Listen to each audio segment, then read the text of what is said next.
Hi guys, welcome to our daily encounter. It's interesting exactly when the glory of Yahweh filled the temple.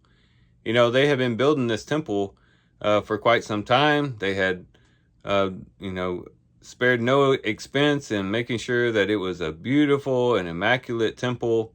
And in 2 Chronicles chapter 5, they even bring the Ark of the Covenant into the Holy of Holies.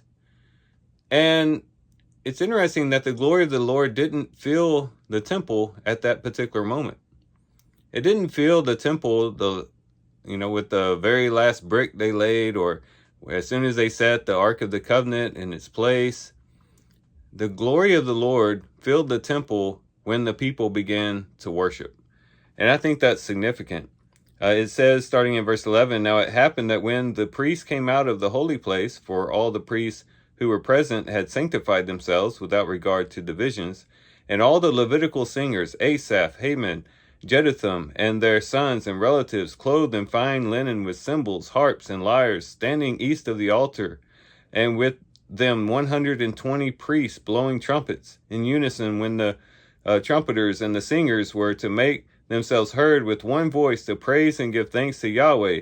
And when they lifted up their voice, accompanied by trumpets and cymbals and instruments of music, and when they praised Yahweh, saying, He indeed is good, for his loving kindness endures forever, then the house of Yahweh was filled with a cloud, so that the priests could not stand to minister because of the cloud, for the glory of Yahweh filled the house of God." It was when the people began to worship that the glory of Yahweh filled the house as a cloud, so much so that they couldn't even minister in there. And this is very significant because of everything that was done. Is as much as we must give credit to the time, the money, the effort that was put into constructing the temple, the thing that really moved the Lord to come to his people was worship. And that's true in our lives as well. We are told in the New Testament that we are the temple of the living God. But when is it that we feel and experience the presence of God the most? It's when we worship. It's when we open up our hearts to the Lord and praise and worship, and when we glorify and magnify his name in our hearts and in our minds. It's when we draw close to the Lord and just revel in the glory of who God is. That's when we feel the presence of God the most.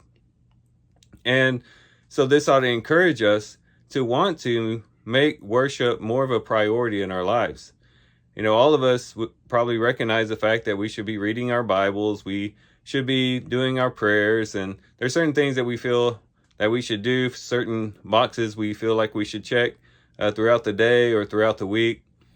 But one of the things that oftentimes is neglected is just that heartfelt, from the gut worship of the Lord.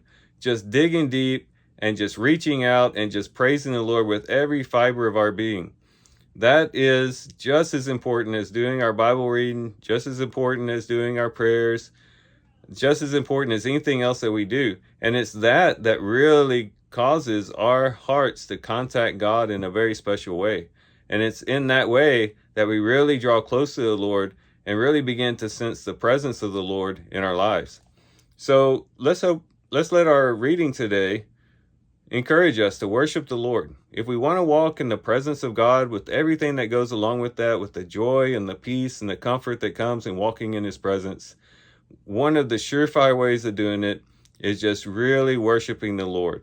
Not just saying some words, not just singing some songs, but really opening our hearts to the Lord in praise and worship and in reveling in the glory and the majesty of God. So hopefully we'll be encouraged to do that today. And with that, guys, I do thank you for watching the video today. Hope you guys have a great day. Love you guys. God bless.